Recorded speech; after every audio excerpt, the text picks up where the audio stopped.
We're breaking down wide receiver prospects for the Buffalo Bills in the 2024 NFL Draft today on Locked On Bills.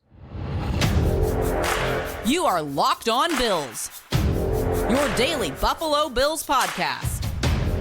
Part of the Locked On Podcast Network, your team every day.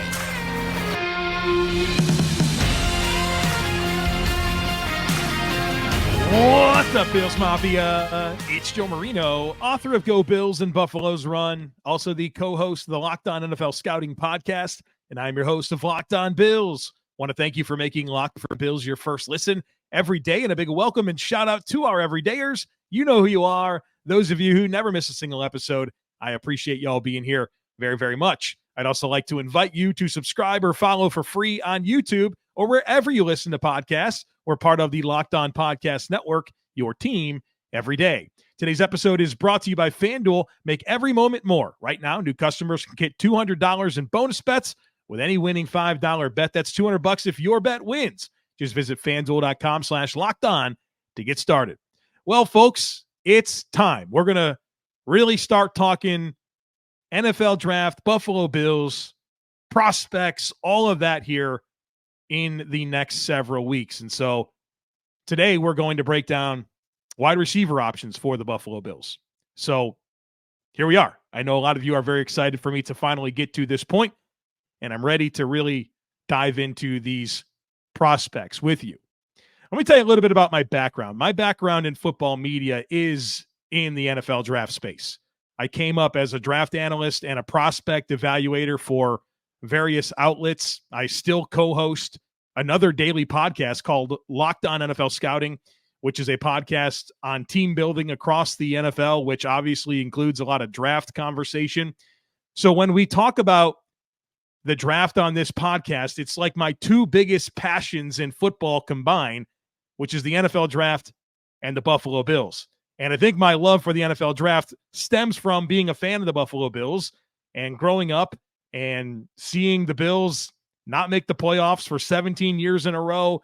And the Super Bowl of the season for the Bills was always the draft. That was your promise. That was your opportunity to have some hope about how the future can be better. And so I fell in love with the NFL draft at a young age, and so much so that I wanted to have a career doing it. And I've been fortunate to be able to carve that out.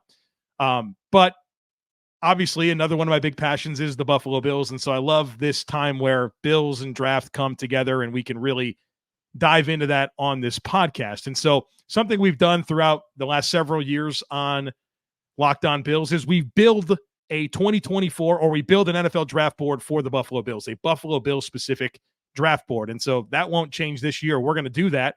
And this is the start of putting that together over the next several weeks leading up to the 2024 NFL draft. We're going to have a bunch of episodes just like the one we're going to have today, where we discuss early round options for the Bills at each position.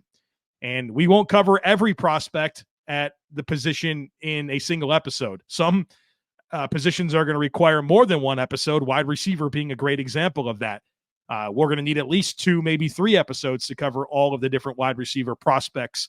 So on this episode, we're going to talk about Marvin Harrison Jr., Malik Nabers, Odunze, Brian Thomas Jr., Adonai Mitchell, McConkey, and Troy Franklin, and really focus a lot on the last 4, because the first 3, they're going in the top 10, right? So those aren't really Bills targets, but I do want to at least not acknowledge them and kind of tell you how I feel about them. And so in a future episode, we're going to do Roman Wilson and Keon Coleman and Ricky Pearsall, Xavier Worthy, Xavier Leggett. We're going to get to all these receivers. So we can't get them to all of them in one episode. So just be mindful of that. If there's a prospect you're curious about at receiver and we don't cover him today, we're going to get to him.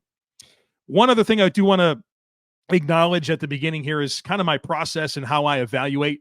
My evaluations are rooted in film.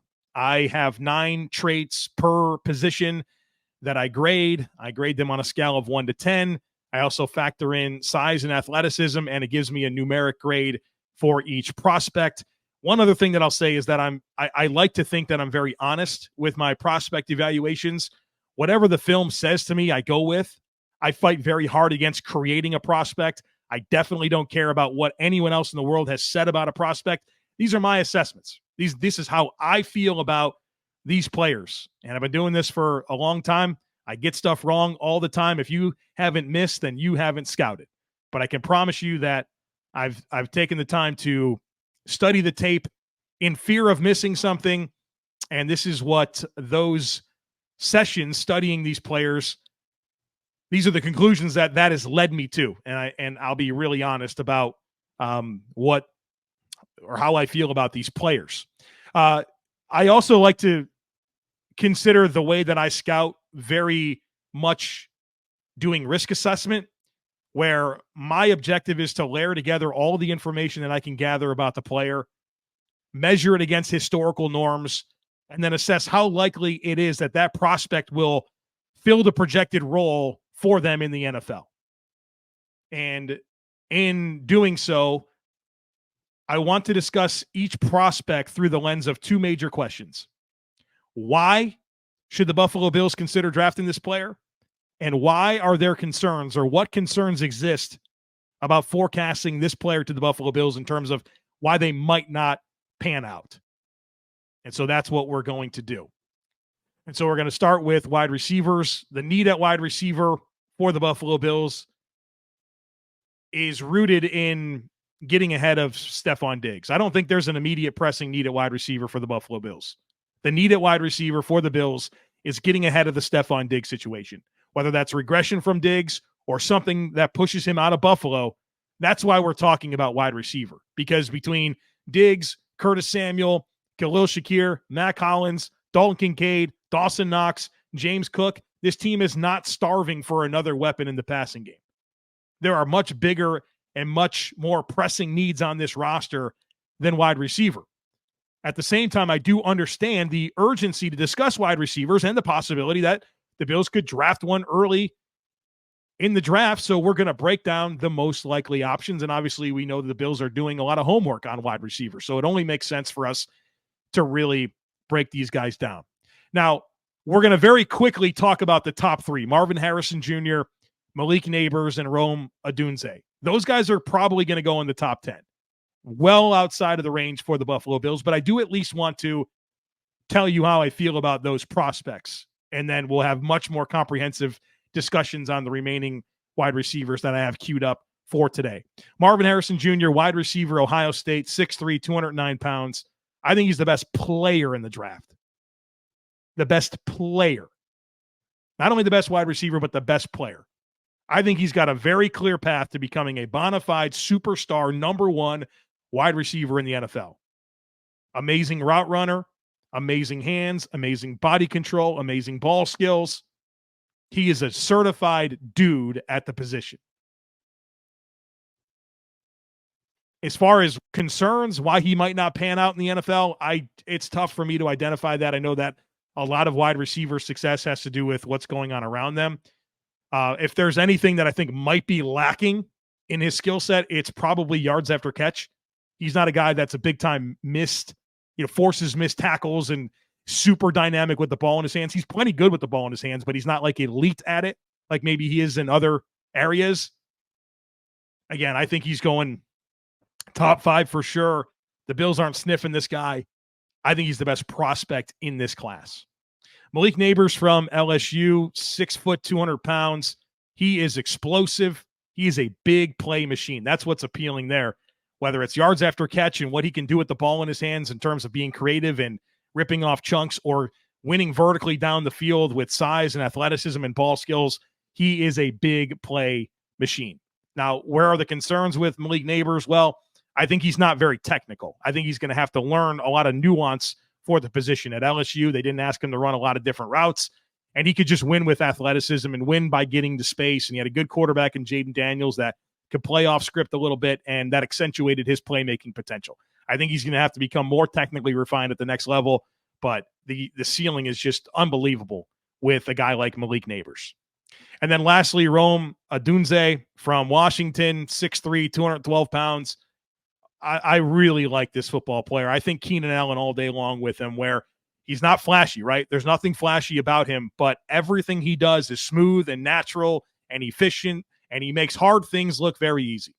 Detailed route runner, can win at all 3 levels of the field, good with the ball in his hands.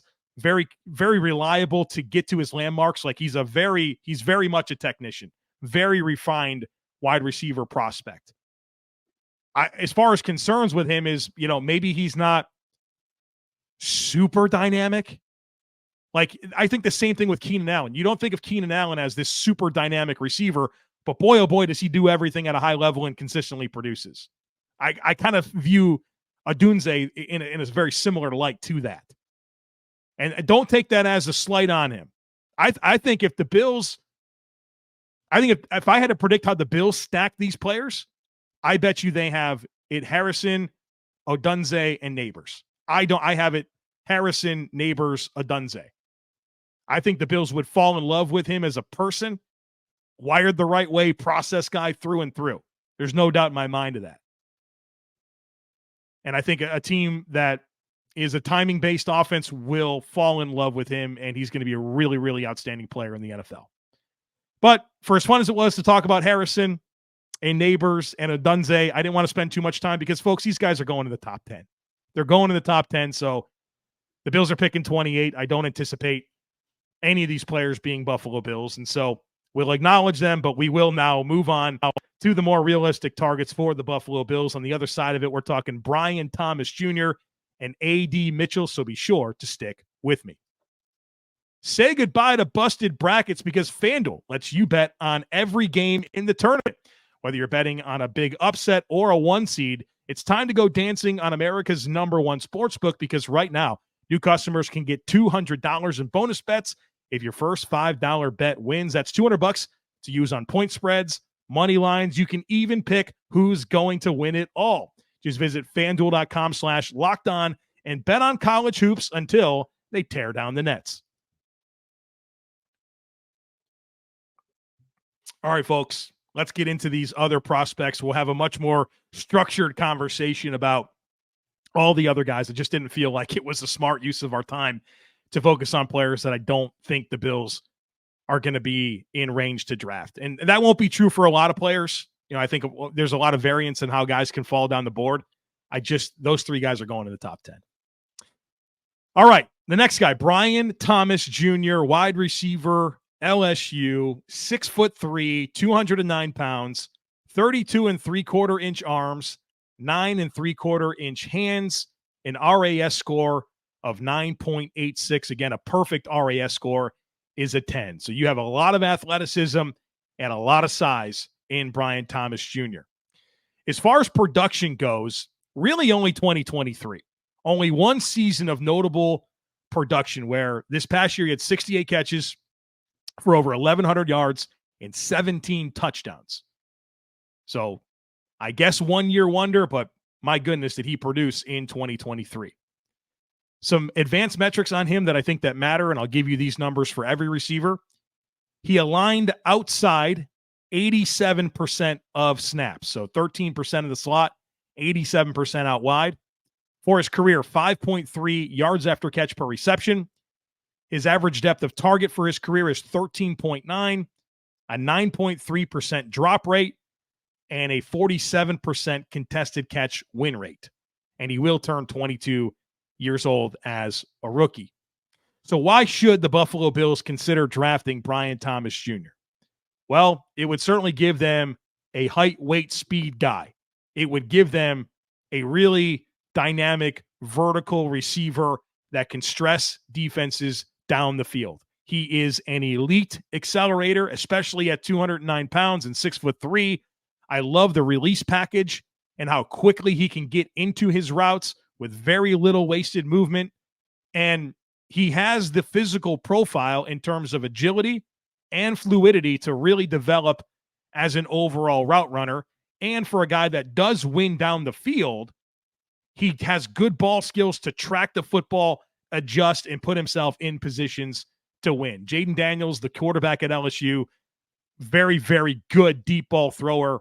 And I thought his connection with Brian Thomas down the field was outstanding. And so you get a player here that has great size, great speed, and great vertical receiving ability. And that's definitely something that this Bills offense can use. Now, why are there concerns about forecasting this player to the Buffalo Bills? Well, I think he needs a lot more polish.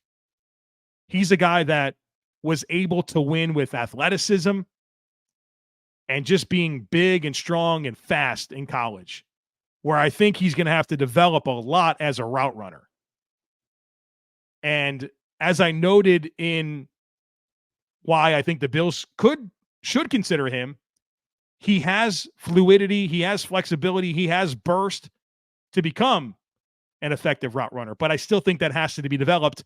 Oh, by the way, in that LSU offense, he ran a very limited route tree, right? So a very simplified route tree where there's going to be the need to expand a lot of that at the next level and develop timing and muscle memory to run a lot more routes than what he was asked to do at LSU. The other thing that I would say about Brian Thomas is, for as good as he is down the field, I think he's got to develop that short area separation. He's got to develop as an intermediate route runner as well. For a bigger bodied guy, I wouldn't call him particularly strong in crowded, congested catch points with a lot of traffic around him.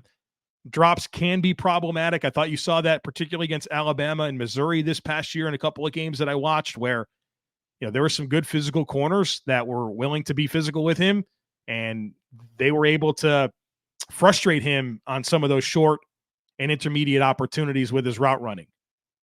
And he has to expand his game. So there's a lot of upside here, right? To me, there's a lot of upside, but I would not call him a high floor prospect. So I think there's some risk reward. I think in so many ways he fits exactly what the Bills could use in this offense, but there's definitely a level of caution that comes with me being mindful of the development that I think is needed for him to maximize his potential. And maybe for the Bills, that's perfect, right? Because you feel like you have Diggs, you have Curtis Samuel, you have Khalil Shakir, you at least have Mack Hollins for this year, that the urgency for him to produce immediately, it's not there, right? He can come along. He can be more of a 2025 thing. But we heard Brandon Beane, we heard Sean McDermott talking about immediate returns, contributions from these young players. I'm not sure Brian Thomas is a guy that you draft and immediately becomes a featured part of your passing game. I think in time he can be, and there's a lot of upside. He's my wide receiver 4 for the Bills. So don't get me wrong. I really like him. Wide receiver 4 after those top 3. But there's a lot of development needed here to really unlock his skill set and for him to be a complete playmaker at the next level. Let's talk next about A.D. Mitchell, wide receiver out of Texas, 6'2", 205 pounds, 32 3/8 inch arms, 9-inch hands, had an RAS score of a 9.98. There is a major asterisk next to that. He didn't do any of the agilities. He didn't do the short shuttle or the 3-cone, and those would probably be his worst tests. So not having those factored into his RAS score, definitely something that we need to be mindful of. As far as production goes, he started his career at Georgia and really had modest production for 2 seasons at Georgia. Then he goes to Texas this past year, and in 2023, he has 55 catches for 845 yards and 11 touchdowns.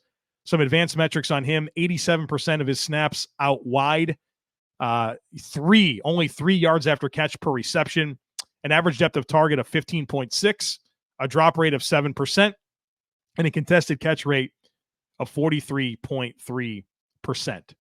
So why should the Buffalo Bills consider drafting A.D. Mitchell? Well, exciting size and speed to win down the field. Large catch radius, a guy that I think does a good job of snaring passes outside of his frame. He's got very plucky hands. I think he works the sidelines well, strong body control. I think he's got good sideline awareness, good footwork. He's already getting 2 feet down on the sideline at the college level. You don't see that a lot of times. He's already doing that. I think he's got good ball tracking down the field. He can carry that speed through the catch point, which is important. If you're going to be a vertical receiver, you have to be able to track and adjust and not like always have to slow down for the ball. You need to be able to carry good speed to the ball so that you can maximize your ability to win down the field. He's very physical. You love that about a bigger receiver, guys that play physical.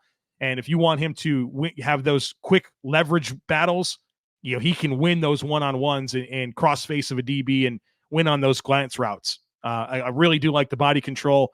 And I think as a vertical route runner, so go routes, post routes, digs, overs, stops, comebacks, he does well, and he can work back down stem. So I think he's a fairly good route runner for the type of role that you would forecast him for in the NFL. Now, you're going to ask him to have hard horizontal breaks? No, I don't think that's going to be his game. But on that vertical plane, kind of straight line stuff, I think he'll be a good route runner at the next level. So what concerns are there with Adonai Mitchell? Why might he not realize his potential at the next level? Well, I think there are some red flags, and one of them is too many instances of him not finishing routes, even when he's targeted. And I think a great example of that is the 2023 game against TCU, where he just didn't finish his route and the ball came his way, and you're just wondering why. And there's just some effort issues where, as a blocker for a bigger physical receiver, you just want to see him be a more assertive player and a more aggressive player when blocking. That's a disappointing layer to his film, and there's a couple of different sources out there that will tell you that there are effort issues with Adonai Mitchell, and so that's definitely something to be mindful of.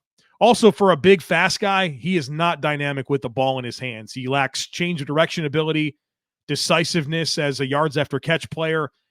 His transitional quickness from being a receiver to a runner is lacking. And so that's why he's not a very productive player with the ball in his hands. And then just the horizontal route plane.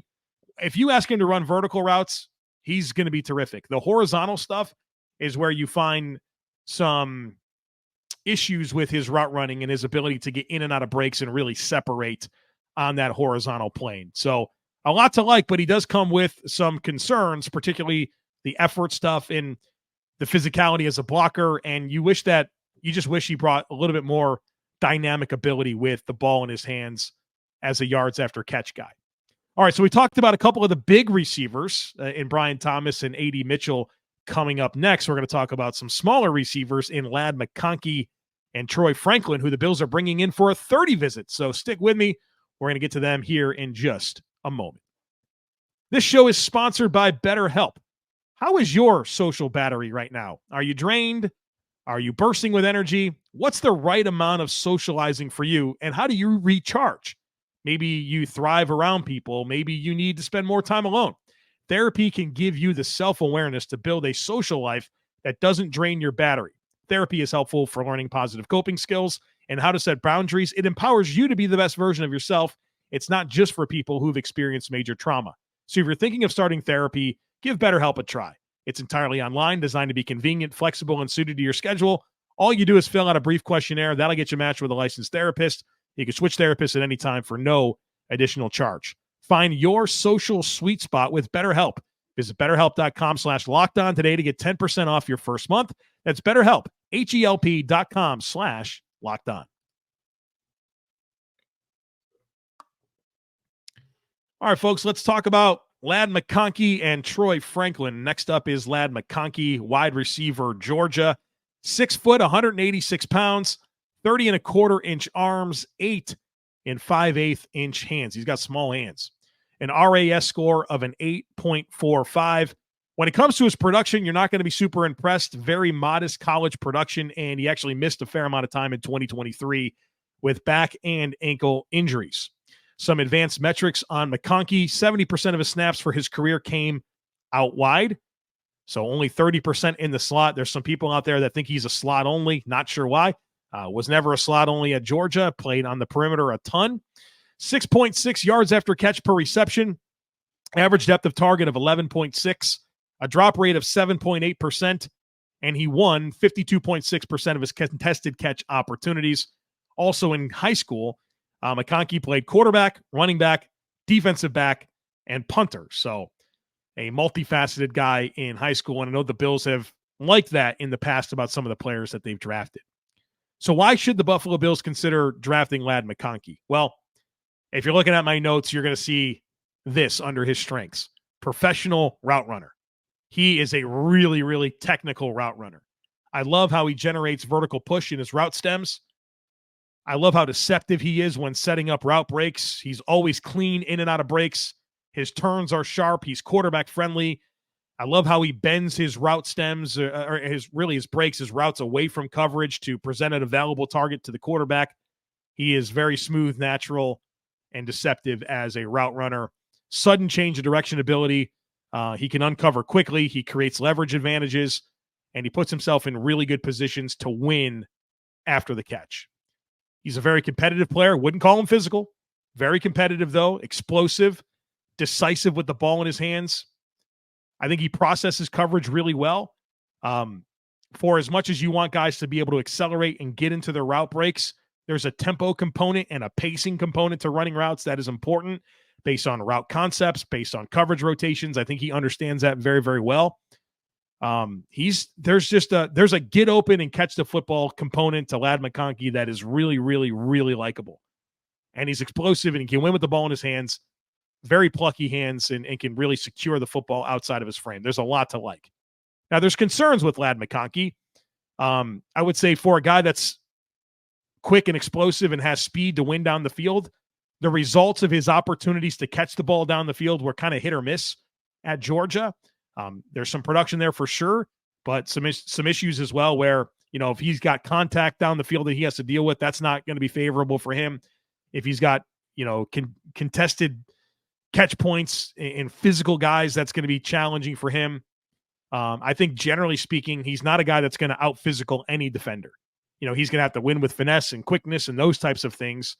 And there are situations you go back and watch him against Alabama where those corners were able to kind of beat up on him a little bit. And so that's definitely something you have to be mindful of with his skill set. He's a guy that you want to see get stronger, develop more functional strength. I think there's some hand usage that he can develop in his releases at the top of routes and at the catch point to help him.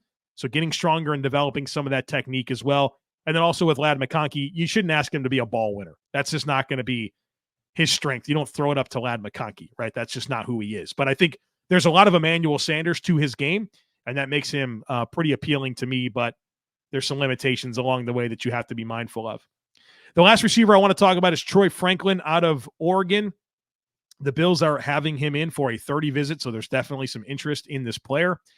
He is tall and he is lean, 6'2", 176 pounds, right? He is a tall, lean dude.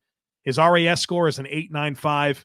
He ran a 4.41 in the 40-yard dash. That's very fast, but some of his other numbers just didn't come in where I think a lot of people expected them to. Very productive player at Oregon this past year, 81 catches, over 1,300 yards, averaged 17 yards a catch, 14 touchdowns in 2022, 891 yards and 9 touchdowns. Some advanced metrics on Franklin, 79% of his snaps out wide, 5.5 yards after catch per reception, 12.8 average depth of target, an 8% drop rate, and a 37.8% contested catch win rate during his time at Oregon. So why should the Bills be interested in drafting Troy Franklin? Well, he's a dynamic field stretcher that can get behind the secondary. That's very clear. You watch him on tape, that's the best thing about what he does. He can get behind the secondary, and he's a very good down the field receiver. And so the Bills need a field stretcher. Troy Franklin could be a field stretcher. I think he's a very good route runner as well. A detailed route runner. He's a technician. You never see him go through the motions as a route runner. He's very deliberate and intentional about the way that he runs routes. That ability to win vertically down the field really sets up a lot for him as a route runner, because when you can push vertical and the defense is concerned about that, you could snap off routes and work back down to the football, and he creates a lot of separation that way as well. I think he does have that pace and timing component to running routes that is valuable. I think he is dangerous with the ball in his hands because of that pull-away speed that he has. Now, in college, in the Pac-12, they didn't really play tight press man coverage and get up in his face at the line of scrimmage because I'm sure they're concerned about those corners missing and them getting behind him immediately. But I thought when he was challenged with soft press, he did a good job. He really does a good job with his release package to reduce his surface area. Probably part of that's helpful because he's 178 pounds, but he can reduce that surface area to get around people and win with some finesse. Now, why are there concerns about Troy Franklin? Well, he's tall with a slender build and he plays like it, right? There's no alpha qualities here. He's not going to out physical anybody. He gets pushed, right, and bumped off of his routes. Like, if there's physicality, he's going to struggle with that. And not just because he's small, because I saw that he's 178 pounds, and I said that, like, legitimately it's on tape. He's not going to be a ball winner. There's some frustrating drops with him. I think he has got some good plucky hands at times, but there are some frustrating drops. And then just like the physicality component, it's just not there for him. And there were some instances on tape at Oregon where they asked him to be a play side blocker in a bunch set or with an off tackle run, and guys just play right through him. They throw him off him like he's a rag doll and go make a tackle. So there's limitations with Troy Franklin. There are, but what does he give you? Explosive down the field receiving ability, and explosive plays are huge in the NFL. So he comes with some concessions. That's why I don't take him as a serious candidate at 28. I think there's too many limitations here for that. But in the middle of day 2, if the Bills really wanted to get a down the field vertical receiver, I think you're going to like what you get in Troy Franklin, but there are limitations, just like there are for every player. Like we talked about in depth about 4 receivers, and we talked those premier guys, they have, maybe some minor stuff, but with any receiver the Bills draft, there's going to be some concessions. So you figure out, well, what do they do well, and how do we accentuate that and maximize that? What are their concerns, and how do we mitigate that? And you're going to have to do that with every single player, and that's why I look at them through this lens that I do. And there's very few players that come without limitations, right? Like very few. So it's important to identify those issues that they have so you can have the right expectations and have the right valuation for the skill set in the player. So there you have it. We talked about a bunch of receivers on this episode. We got a bunch more receivers to talk about. We got a bunch more prospects to talk about, and we're going to be doing a lot of that here on this podcast over the next several weeks as we lead up to the 2024 NFL Draft. So don't miss anything. Make sure that you're subscribed. Would love it if you took a second to rate, review, and share the podcast. Have a great rest of your day. Go Bills, and I look forward to catching up with you again real soon.